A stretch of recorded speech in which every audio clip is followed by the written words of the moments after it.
Here's the game. Stop forgetting who you are. Because when I remember who I am at my best, I do really well. I behave really, really well. I let things that would bother me slip right off my shoulders like it's nothing. It's like, I'm my best. I don't care about that stuff. It's when I forget to be who I am, is when stuff like that hooks me, drags me down, gets me down, makes me sad, depressed, angry, rageful. I do all those emotions when I forget who I am.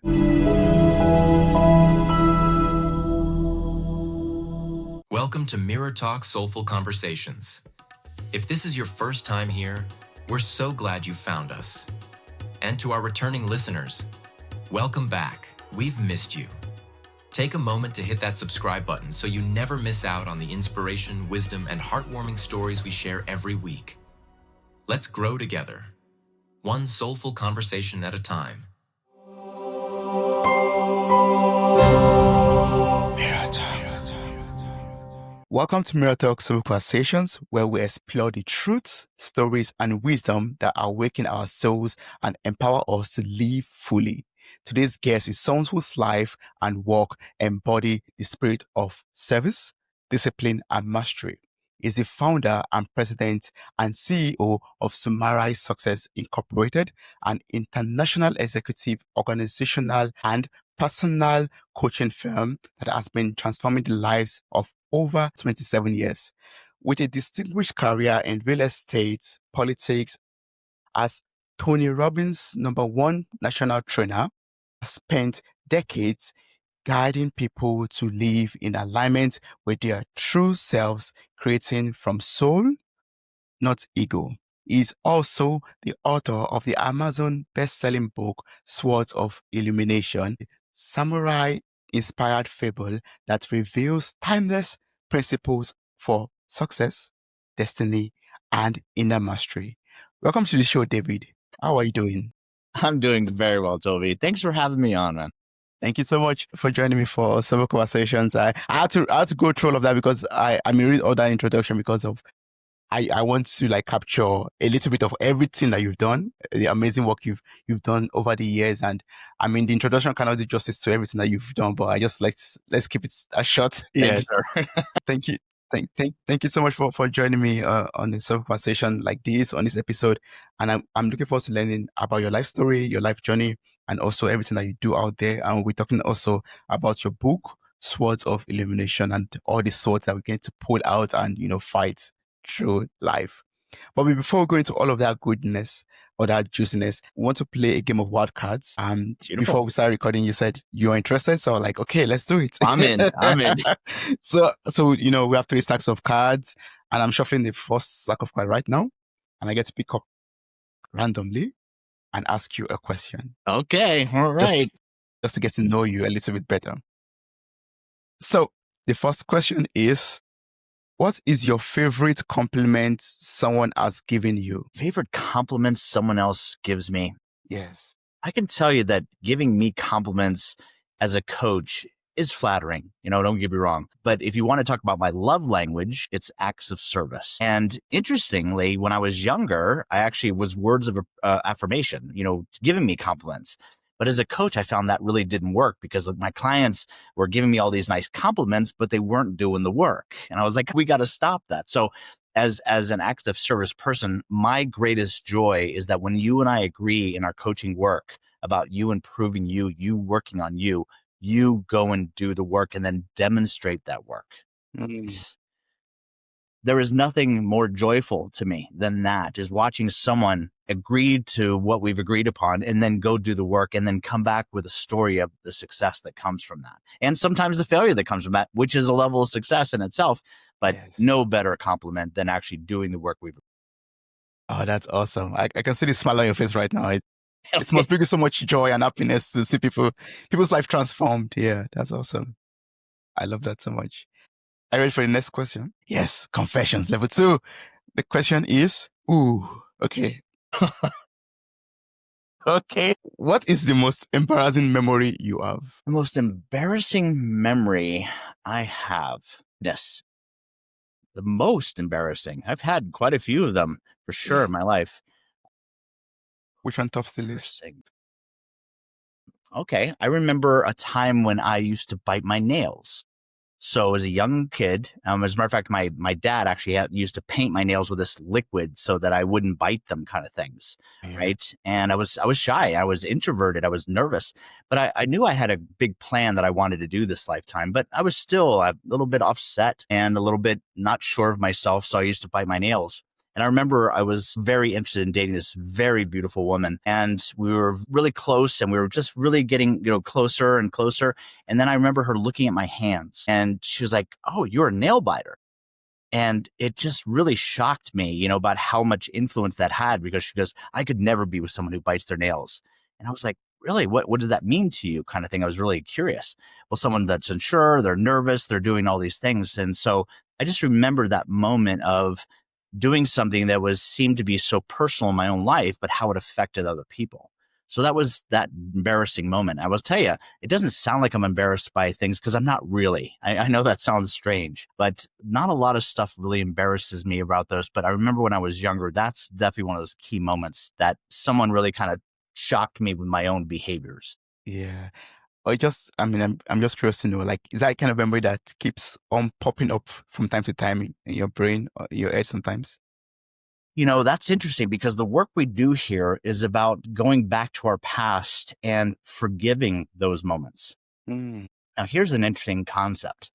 So when I came around this energy work, this frequency work, soul work, by the way, once you understand that, you are this body and all this stuff, but you're also a soul, and you've come here to play some parts.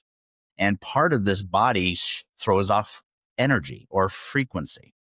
And part of that frequency can come from your ego, or it can come from your soul. And if you integrate those, it can come from both those aspects. And you have a very different experience based upon that frequency that you choose. So a lot of our work is about recapturing a lot of that power. So imagine, as a human being, you have 100% of your power available to you to go and do things in life.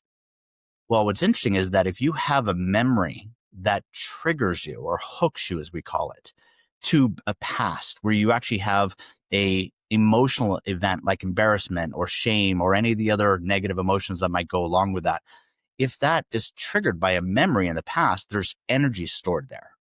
And so the work we do here, very first work you do as a client with us, is you actually go back to that work and you heal that work so that you regain the power and energy from that moment, and you bring it back to this power of no, so you can build things, as opposed to it pulling you back into the deep holes of things and making you feel shameful and angry and all those things. If we don't heal those things, then we can't take that energy and put it forth to something positive. So much of the work we've done here and do here is about healing that work. So when I go back to those memories, they're still there. They just don't have that hook anymore. They don't have that trigger effect, right? And that's what I'm looking for, because I now know that I've captured all that energy back from that Yes. moment, and I'm not having a PTSD moment, right, kind of thing. And I'm pulling all that energy back to this moment so that I can use it and build a better life. That's awesome. So you could think back and not be sad about it, but just, yeah, be happy, or just, be neutral about it, basically. Exactly. Yes. Yeah, I love that. I will get deeper into that very soon. But the last question from the word card. Are you ready? So this is the level 3, getting deep.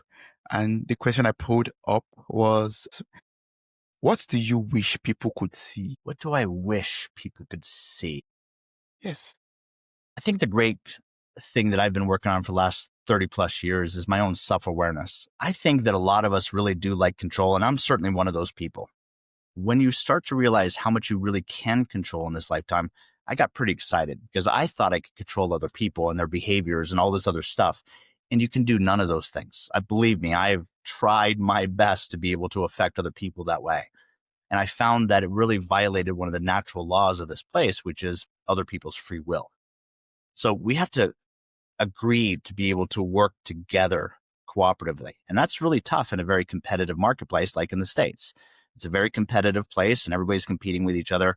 But I will tell you, the most successful teams and people really collaborate with people. They cooperate with people, and they compete against the marketplace, or they compete against themselves, not over each other. So the thing that I'd love for people to see is just more self-awareness around how I'm affecting things, so that I can realize there's certain behaviors that get you certain results and certain behaviors that don't get you those results.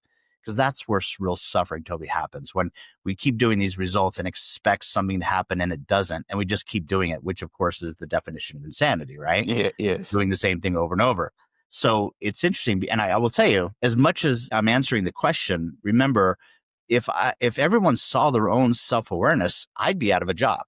Mm. It wouldn't be possible, because part of the work that I do with clients and our team does with clients is help you become aware of your own stuff. Now, listen, I'm really good at noticing your stuff, Toby. I'm not so good at noticing my own stuff sometimes. It's hard to coach yourself, right? That's why I have a lot of coaches in my life, because I want to have them help me become self-aware so I can make those changes. A question to that, if I may. Sure. So I'm the question just coming up in my head right now. So this journey of self-awareness, is it a journey that ends at some point, or is it something we have to keep on doing? Like, do I have to keep on learning more about myself to like get, into the grave?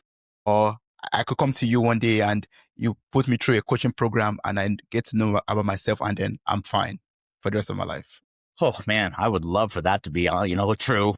I have never met a person on this planet that has ever stopped the journey. As a matter of fact, it's kind of like, well, what are we really doing here as humans? We're solving problems, constantly solving what we consider problems. Well, when does that problem solving end? Well, it's when you transition. It's when you pass away. And then whatever your beliefs are, maybe there's a whole new set of problems to be able to deal with. So I believe this is this divinity and this infinite game of life, which doesn't ever end. So if you can get really good at solving problems and not being hooked by the problem is unsolvable, or I've got to fix this, or whatever that looks like to you, then you could really start winning the game at a very different level, because there's so much perfection in this world that we're missing by getting caught up and focused on our own problems and our own issues. For example, one of the big things I hear from people is that, I want to change the world. What if the world was already perfect and I needed to change me so I could see its perfection? Now that is a game worth playing, because then you stop solving everybody else's problems. You stop solving traffic issues and everything else like this because everybody's driving this way, and you start solving it within here, which the masters have said for centuries. Start here when you really want to solve stuff out there. And that's the journey that I'm on, and that's the things we really do really well here at Samurai Success. Yes, all right. Wow, thanks so much for answering that. Start from within. Start within. Yes, sir. Start within. Wow, David, your journey has been remarkable, from real estate and politics to becoming Tony Robbins' top trainer and now leading Samurai Success Incorporated. Can you take us back to that defining moment when you knew your path was about service and soul? So I would love to tell you there was a minute where I was like, I was there and then I'm here. That's not how it happened. So I'll tell you, I was living in South Beach. I was working in real estate. I was making very good money. I mean, very good money. And I was the business manager for a gentleman who became the #1 selling agent in the world. So I was on top of the game. We were actually going to seminars promoting the company I was working with. I was on stage. I'm 26 years old, I think, at the time, if I remember right. I'm driving a 560 SL Mercedes. I'm living in a $3.5 million home. Our office is a yacht on the intercoastal now all these amazing things are going on in my life. I have access to everything that you could think as a man would want. I have access to it all. Toby, I am absolutely depressed out of my mind. Now, that doesn't make any sense. It was like I was living the life that I thought I should live, or anyone should live, or want to live, and I was absolutely unhappy. I mean, miserably unhappy. And I was like, that's it. I've got to do something different. So I went on a very different journey. And that was, I stopped following my ego and I started looking for a soulful approach. And the amazing work that came into my life from that, and that's been my journey for the last 27, 30 years, if you will, is about finding this way to integrate the soul and ego into who I am so that I can explore this place in a way. Because I went the ego way when I was younger, and then I went really soulful way when I was, 20s, mid 20s. And I was like, man, walking around in white robes and sandals and doing those kind of things and praying and meditation all day.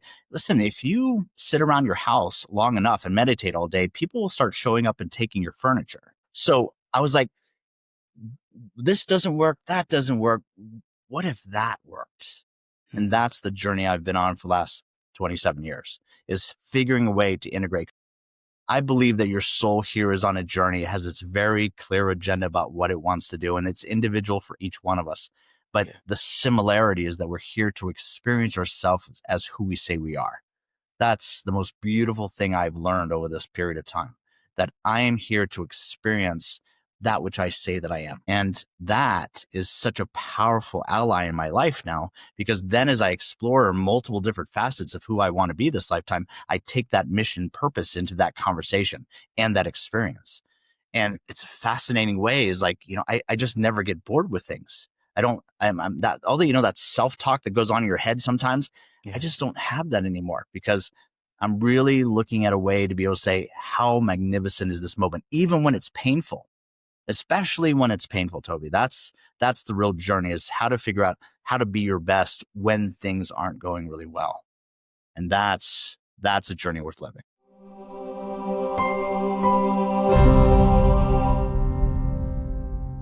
Yeah. Oh, I love that. How to be your best no matter what you're going through. Be it good, be it bad, in the life of who you are. Yeah. Yes, sir. Wow.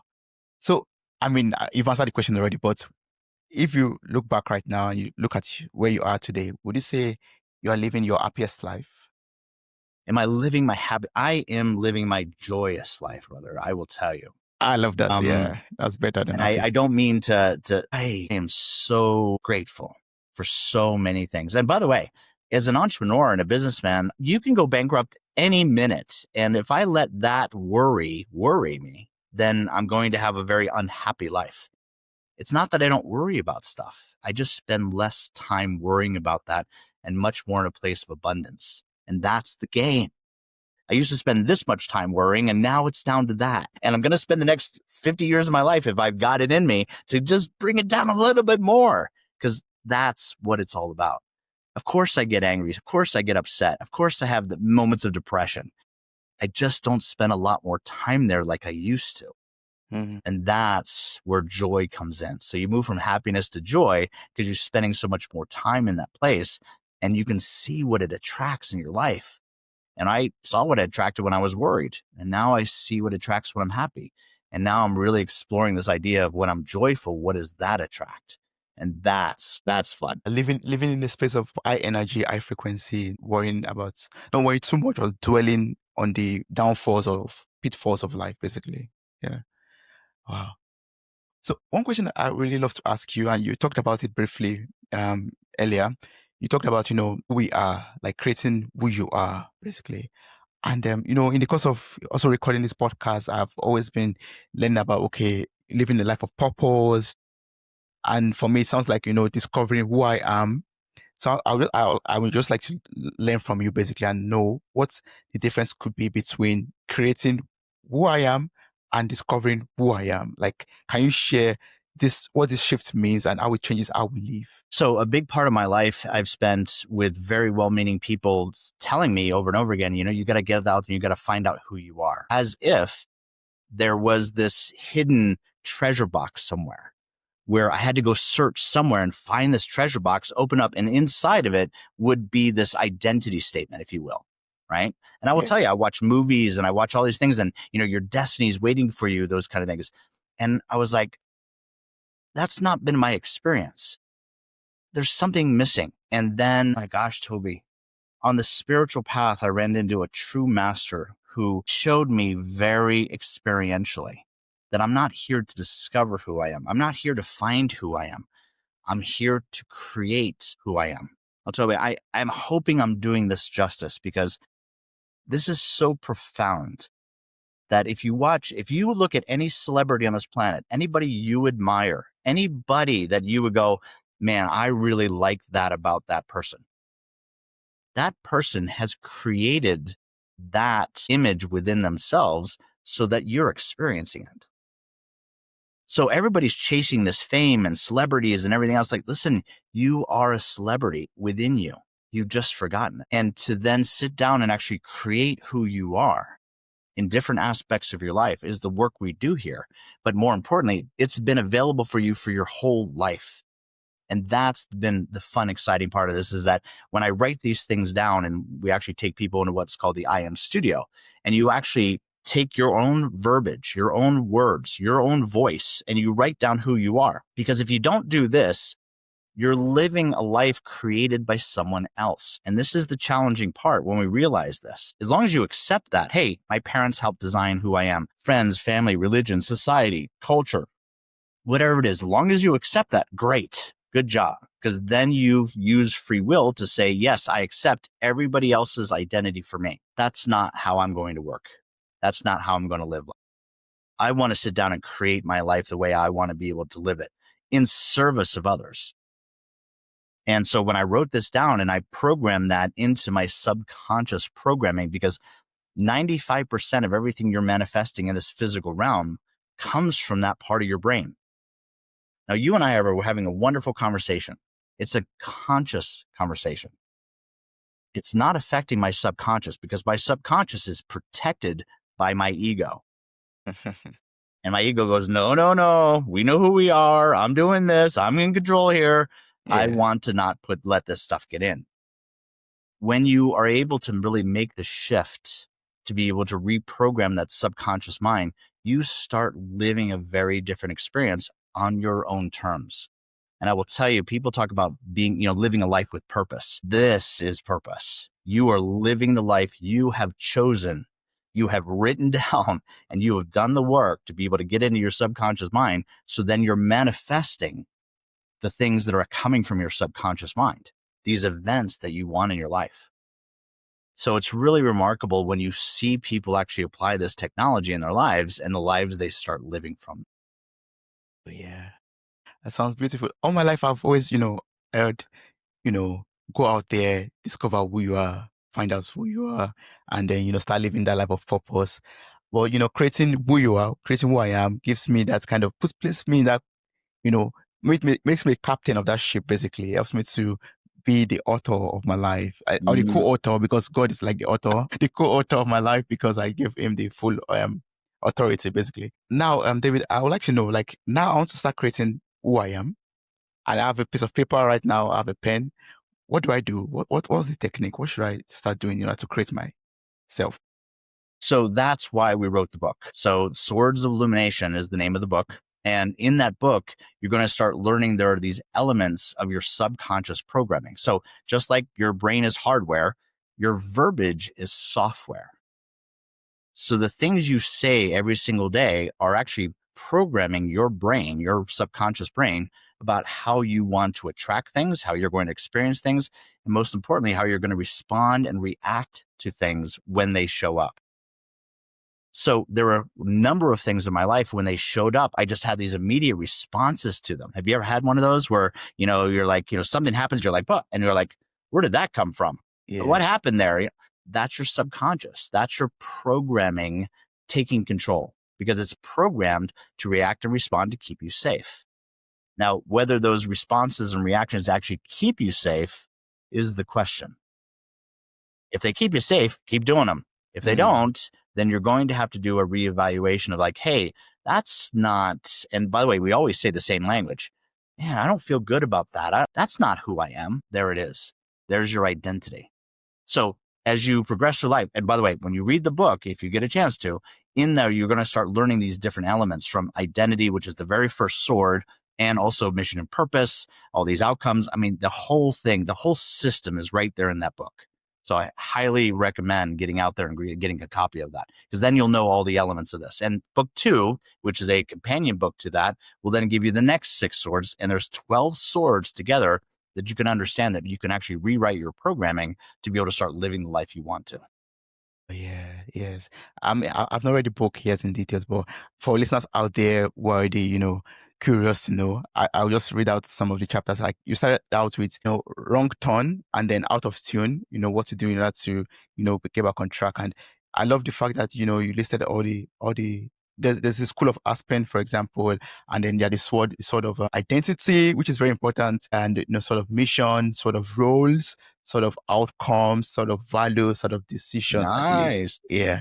And then at the end, then you go from, wrong turn in chapter 1 to going on the right turn at the end of the book. So that's a journey to go on, I believe. Yeah. That's the right journey to go. Yeah. Love to share that journey if I could, because it's Yes. interesting, right? People, they just saw the book, which was published in 2023. We're going up on our 2-year anniversary this Friday, actually August 15th. It was interesting because we finished the book in 2007 to 2009. So we finished the book in 2009, and then it sat on a shelf to 2023. Why? There's a great question. I've been in this industry for quite some time. And I will tell you, man, there's lots of promises made in this industry. Most of those promises aren't true. They're not accurate. And some are just bull-faced lies. I didn't want to do that. I wanted something different. I made a commitment through prayer that if the universe gave me something that really worked, I would share it with everyone. But I needed to know that it worked. So between 2009 and 2023, I've been living that elements of those books.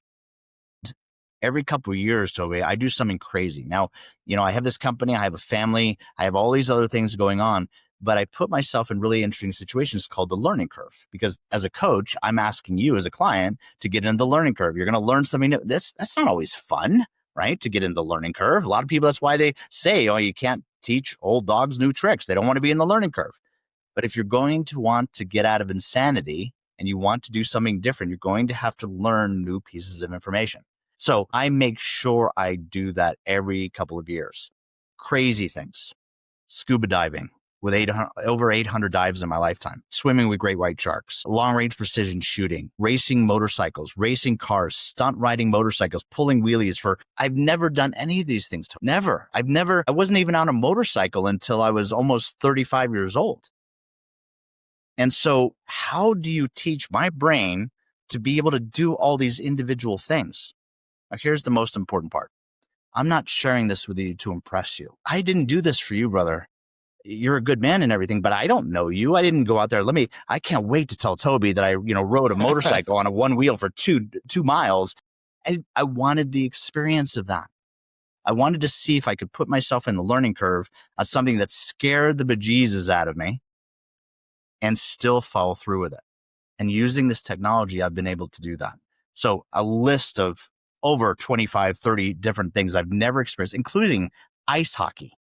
So I grew up in the Florida Keys underneath the water, and I've never been on ice before. I've never skated before in my life. I'm 40 years old, just so you know, when I started this, and I didn't even know how to tie my skates. There was a young man, a teenager, I think, at the skating rink who actually tied my skates for the very first time as I got on this with all these pads and the stick. And I didn't know what the rules were. I'd never watched hockey before.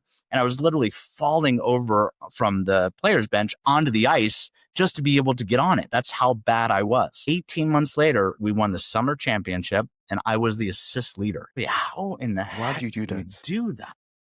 How do you do that? And so what I want to share with you is that really doesn't matter what I've done with this. What could you do with this? What if you could take some of that bucket list items that, yeah, it's really nice having all that bucket list stuff, but what if you could actually learn technology that already exists inside of you?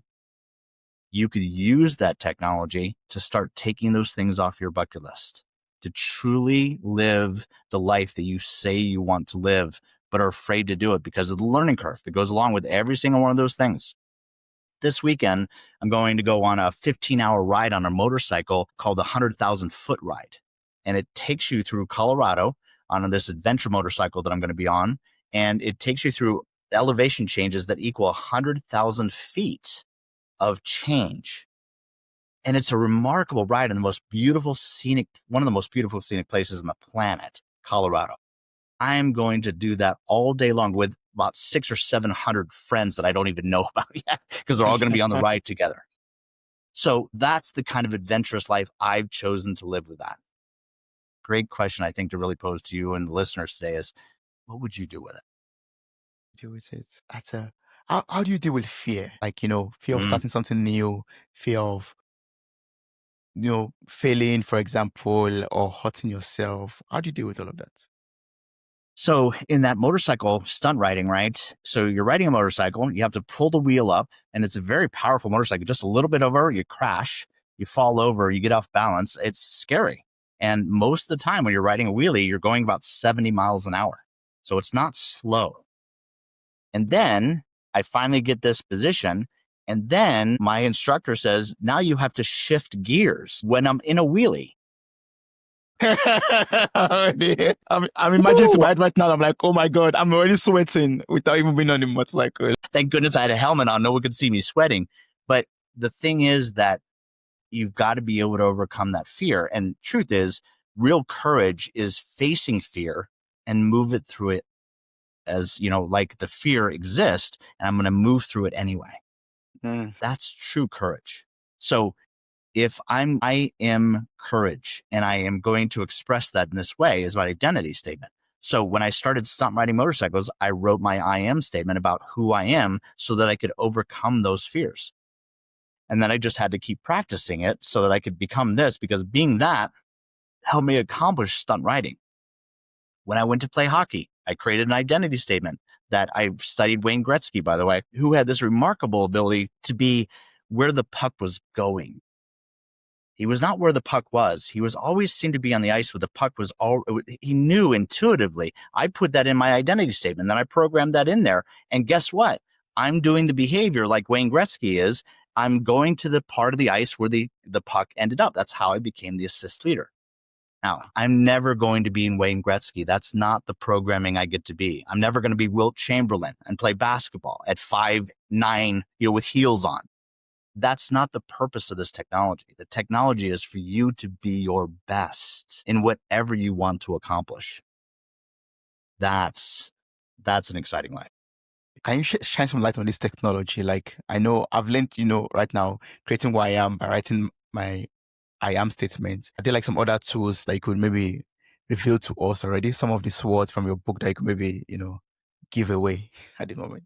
Sure. So I will tell you that once you have your identity statement and that's part of your life, you're living that. It's one of those interesting things is to make sure you write that down and you put it up in your house somewhere. So you're constantly reminding you of this. So before we go too far down the rabbit hole, I want to let you understand is like, have you ever had one of those really great ideas or multiple great ideas over your life, or just articulating something in such a specific way? And you're like, oh, that felt so good to say it that way. And then 5 minutes later, you forget it. You're like, what the hell was I saying? What was that? Oh, what damn was I it. thinking about? Yeah. It was so good. Yes. I will tell you, no matter what race, what culture, what gender, where we are in the world, there's one thing you and I and every human being on this planet does perfectly every single day. You know what it is? Forgetting. We forget. I know that game. You now know that game. Here's the game. Stop forgetting who you are. Because when I remember who I am at my best, I do really well. I behave really, really well. I let things that would bother me slip right off my shoulders like it's nothing. It's like, I'm my best. I don't care about that stuff. It's when I forget to be who I am, is when stuff like that hooks me, drags me down, gets me down, makes me sad, depressed, angry, rageful. I do all those emotions when I forget who I am. So I know there's multiple things we could talk about in the book, but if you're really going to want to hit this hard right from the beginning, is write down who you say you are. Put it where you will not forget. Remind yourself every single day. So here at Samurai Success, when you come into the I Am studio, you actually record your voice in studio with us, and we then place music with it at a subconscious level. It's all your verbiage. It's all your own tone with you, talking to you. And then we plug it into your ears twice a day so that you do this meditation constantly throughout the day. I'm remembering who I am. I'm remembering who I am. I'm remembering who I am. And then when I go to sleep at night, I spend those 8 hours, right? I just listen to it, and 8 hours of that infusing back into my subconscious programming. That helps me spend less time forgetting who I am and spend more time remembering who I am. Thus, that leads me to being my best every single day. If there's anything I'm going to take from this podcast episode, it's going to be, do not forget who you are. That's like a very powerful thing. Like Nice. never forget who you are. And once you don't forget who you are, you'll be at your best all the time. Yes, sir. Think about Wow. that for just a minute. Just imagine you being consistently who you are. Now, there's a formula in the background here that I want to share with you guys if I can. Yes, And that please. is your identity over time creates something called consistency. And it's how we know it. And by the way, this is really important for human dynamics because people trust is built with consistency over time. So that's a formula for building trust with anyone. So if you show up and you're angry all the time, guess what? People trust you to be angry all the time. If people see you being loving all the time or really consistently being that, guess what? You show up, oh, Dave's here, Toby's here. He's so loving. He's so joyous. So consistency is the key. It's when you forget though, and then you remember, and then you remember, and then you forget. That's that inconsistency. But that inconsistency over time creates consistency. And that's how people are trusting you. Mm. That's how you trust you. Fear is you not trusting you. You want to eliminate fear? You want to get rid of it? You want to lessen it? Trusting you by remembering who you are is that formula. Identity over time creates consistency. Consistency over time creates congruency. Congruency over time creates coherence. Coherence is a frequency. And that frequency is the focal point of what's called the attractor factor. This is how you're attracting things into your world. The events that are going on in your world are created by that formula. So your identity over time creates this coherence, and that coherence creates a frequency. And that frequency is what's attracting things to you. If you don't like what you're attracting in your life, you've got to change those elements. David, thank you so much for that. Yeah. Absolutely. I'm not going to say anything to that. I'm just going to leave it that way so that everyone could think deeply about it, But yeah. Wow. When you talk about, creating who we are, you talked about, in service. And I didn't forget that. Like, I think that's like very important. Like, not to create who I am for my own ego, put away ego, but in service, that's to be in service for humanity, to do something good, something great. I was just thinking, like, in a world that often prioritizes self-interest, how do we then cultivate and protect a life built around service to others? So it's interesting because the word samurai means in service of others, loosely translated. So that's why samurai success exists. So if you just break it down, in service of others' success, that's our whole company. That's what we're designed to do. It's our mission, it's our purpose, it's our vision. So it's a tough road to be a coach here because you have to learn literally how to get the hell out of your own way so you can truly be in service to another. Here's why. If I'm busy working on me and you and I are having a client session, then I'm just waiting for me to talk about something I know so I can impress you with how much I know and how valuable I am. And you can keep paying my invoice and we can keep this relationship going and blah, blah. It's exhausting. But most of us live that kind of life where we're just so busy wanting to promote ourselves with other people that we haven't taken the time to impress the first and most important audience member in your whole life. That's you. When you stop having to impress you and you have to stop impressing others, you can finally live a life where things are representation of who you say you are. That is power, brother. Because I know I'm going to meet some people that they're going to love me. I'm going to meet some people who absolutely do not love me, hate me. They're going to be those people, but that's not about me. Because I'm being in service of what really represents who I say I am. I'm going to attract lots of different things. The law of contrast still is in place, even when you get to a very high level masterful of being Jedi, right? Of just really being able to say, I'm going to choose this path. I'm going to do this. I'm going to do this to do the right thing. And so many of us are caught in that darkness of wanting to be able to, because we've been hurt. Right? We talked about this earlier where we haven't healed some of the stuff inside of us that I've been hurt from my past. And guess what I do? In order for me to feel good about me because I'm hurt in the past, I need to beat up on you so I can feel good about me. And this cycle, Toby, that we're in, and this is what's creating so much of the conflict that you see. And then we celebrate people beating up on each other, right? We watch all these television shows that are here in the States where everybody's being nasty and ugly with everybody, and we're celebrating it like, it's like, this is all ego stuff. Your soul has no interest in that. None. There's no positive thing for that. So if we're going to really shift the planet, then we're going to have to start bringing more soulful conversations in here, having a deeper conversation about how this place really works. And that technology has been available to us for centuries. We've just forgotten. Yeah, because we forget everything. We forget a lot. And once you forget who you are and that connection to spirit and to guide, to God, or whatever term you want to use for that, there is, if you're only living your life for you, hey, go for it. That's who you really are. True respect. But it's not going to be something I'm going to want in my life, because I want to be in service of others. So in order to be of service of others, I better have worked on me.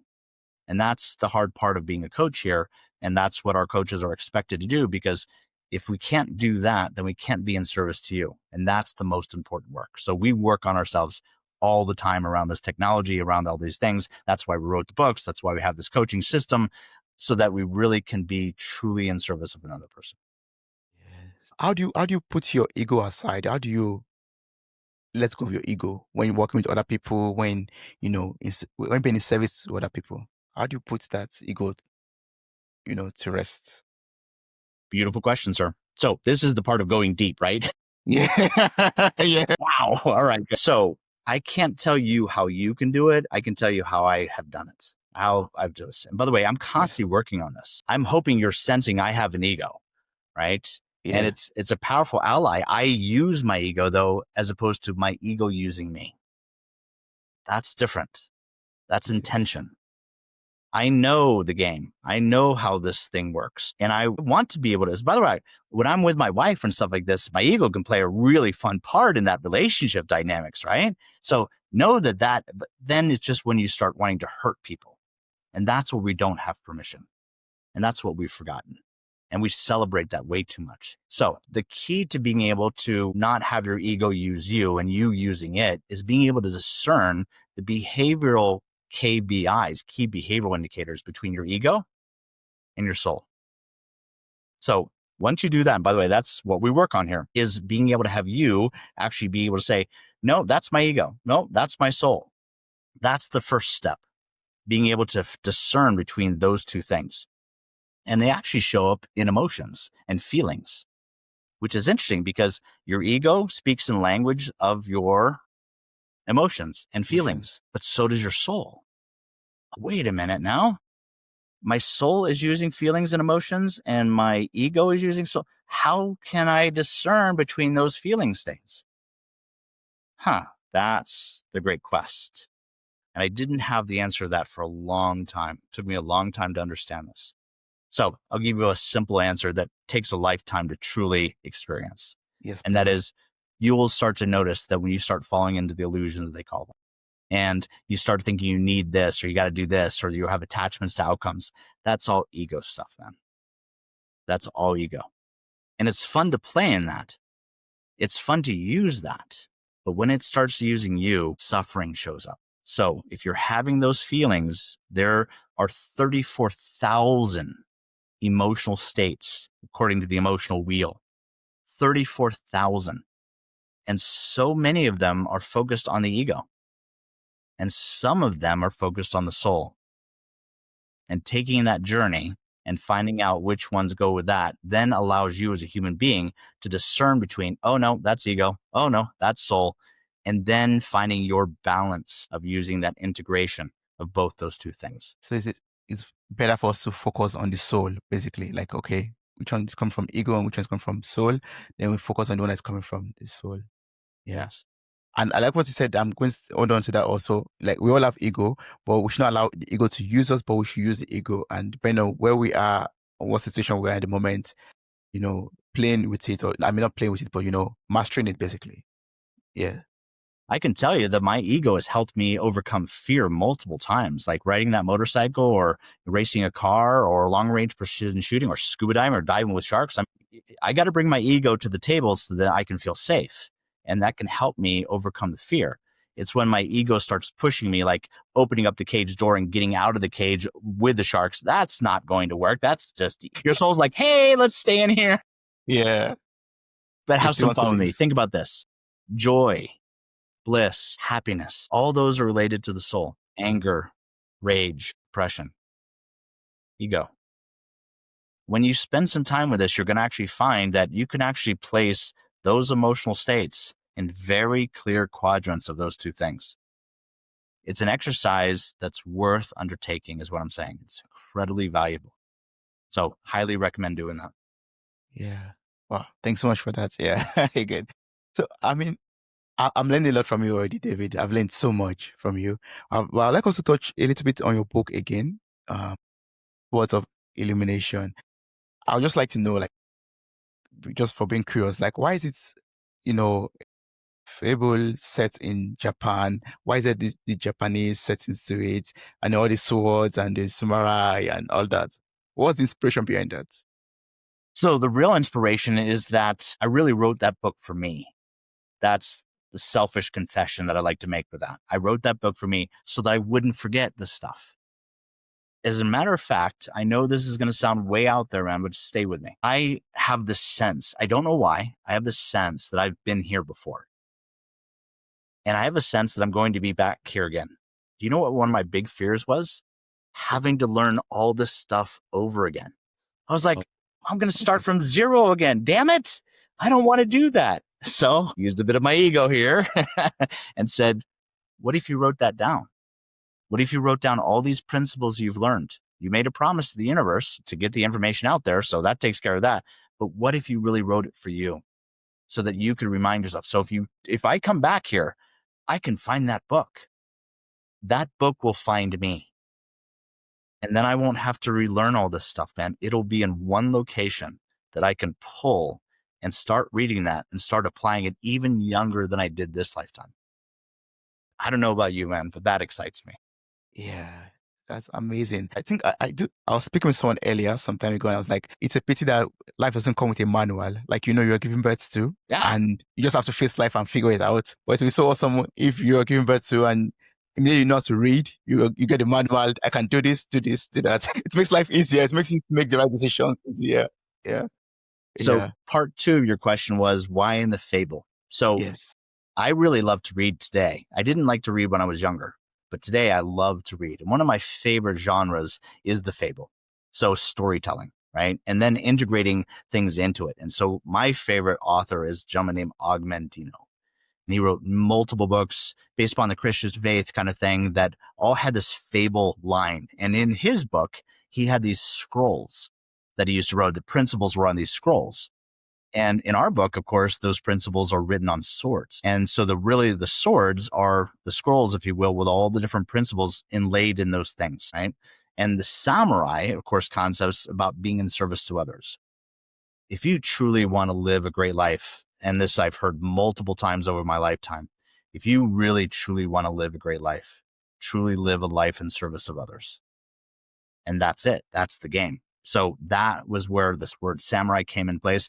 I've been studying martial arts for most of my life in a world called Aikido and actually jujitsu, Japanese jujitsu called TSYR.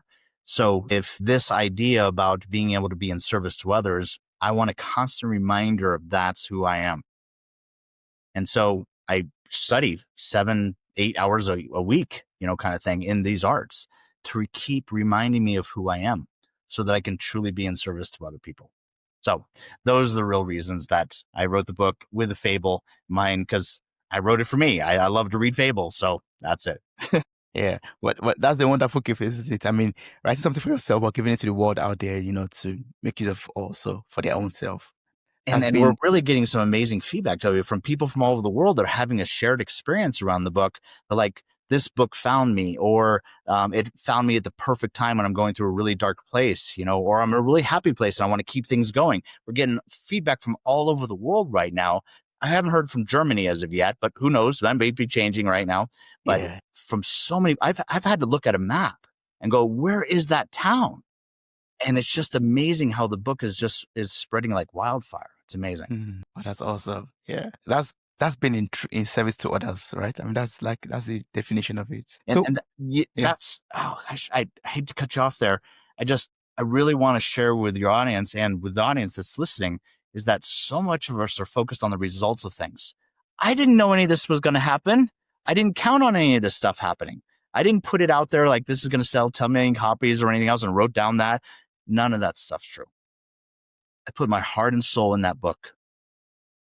And that's when you do things like that, brother, that's part of your identity. The results happen on their own. Let go of the results. The results will happen exactly the way they're supposed to.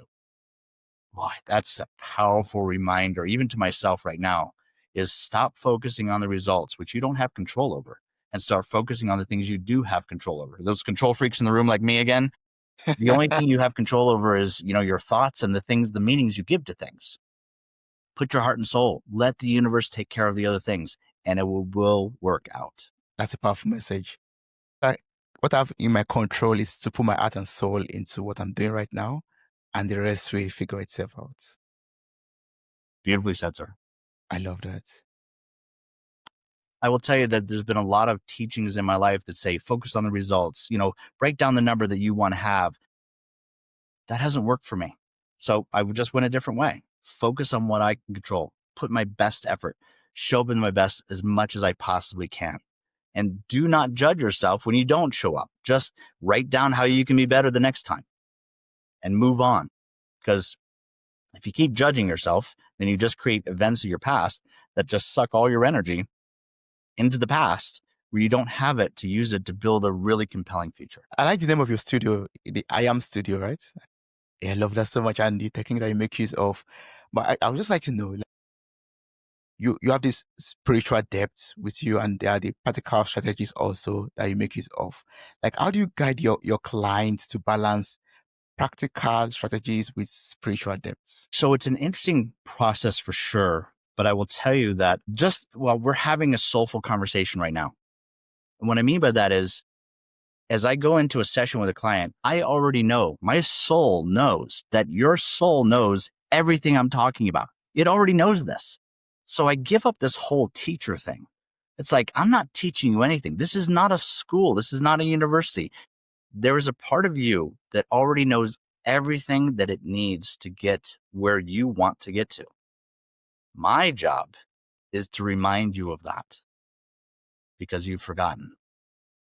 Now you take that principle into your life as a teacher, as a parent, for God's sakes. Do that to your kids. Know that they have a soul. That soul knows exactly what I'm talking about. As a matter of fact, right now as we're talking, if this is resonating with you at any level, then I'm talking to your soul. Our souls are talking. My ego's out of the way, and it's just making, and we use the word profound whenever we have these resonance about things. So that's just the indicator, the key behavioral indicator that just says, oh my gosh, this is really speaking to my soul. Well, yes, this is its purpose. You have one of those. I have one of those. It already knows all this stuff so that we can get the ego out of the way. Like, I need to teach you something. That's not true at all. You've just forgotten these steps. Having you being reminded of those steps, Toby, and then applying those and getting the results you're after is acts of service. It's about doing what we agree upon, which is such joy in my life and yours. So that's the game we play here at Samurai Success. Wow, awesome. So for people out there who have heard Samurai Success a lot of times right now, and they are wondering, okay, how do I reach out to, how do I get across to David? How do I, start to live a life of creating who I am and a life of service to other people? So I would just like you to, tell us how we could work with you, how we could connect with you, to start that journey of ours of self-awareness. So the best way to reach us is samuraisuccess.com. So SAMURAI success.com. And that give you a library. I think we have over 150 videos on there for you to take a look at, podcast, media events, things I've been talking about for quite some time, and really will give you some great information. When you're ready to take the next step, there's all kinds of information about how to get, call with me personally if you wanted to be able to do that. And I will tell you that we do both this personal coaching, life coaching, if you will, which is really focused on the Swords of Illumination, the Sophie program, we call it. And we've been doing individual coaching with that for I don't know how many years, but we just started this year group coaching. And that's from people all over the world right now in groups, small groups of 4, with me as the lead on this, taking you through the principles of the book and actually how to apply this information into your life. Now, what's interesting about that is that people go, well, if this is life coaching, could it be business coaching? Well, we have a business coaching aspect of that. And guess what? The business coaching is secondary to the life coaching because it's all integrated in our system. Because once you know who you are, you build that business based upon supporting your identity. Everything is in alignment with that. And then things take off. Most important things is that if money is your most important thing, good for you, total respect on this. But we work with clients that aren't focused on money. We focus on mastery. Mastery is what provides the results of money. If you're just focused on money, there's plenty of other coaches out there for you to help you with that. And I wish you the best. But our focus on, if you really want to master your life and you master your business, we can help you. Awesome. I'm going to place a link to your website in the show notes of this episode. So I encourage everyone out there to click on the link, copy the link, and reach out to you. And also the link to you where they could get your book also. So they could, pick up the book. Yes, Swords of Illumination. And hopefully by the time the second part is out, everyone will also get it and, continue on that journey. Yes. Oh, David, I've learned so much from you from this conversation. I feel so much blessed. Reminded me of so many things. Love you, baby. God. It reminded me of so many things that I've forgotten. And I hope I won't forget. If I forget, I'll have to listen to this episode over and over and again to remind myself to always be in service to other people. If there's a closing remark that you would like to, maybe something we didn't cover that you still want to, bless people out there with today, what would that be? So in my lifetime, the most powerful principle I've learned is basically chapter 5, if you will, but it's the very first sword. And that's your sword of identity. Now, I know we've talked about this, so I want to really hit this hard and really impress this upon you. You are not here to discover who you are, find out who you are. That's a pathway that's going to take you in a very different experience. For those who want something different, you are here to create who you are. And if you just take that principle, and please do not trust me on this, go look at the world and go find a celebrity that you like, a politician that you like, a politician that you don't like, whatever. They're being in the limelight. If they're being creative, they're being successful. They have created this life. They have not found it. No one told them that they were this. They have created for themselves. And when you see that level of mastery, then you'll know the path to take. Yes. Thank you so much for that. I love that so much. Thank you very much.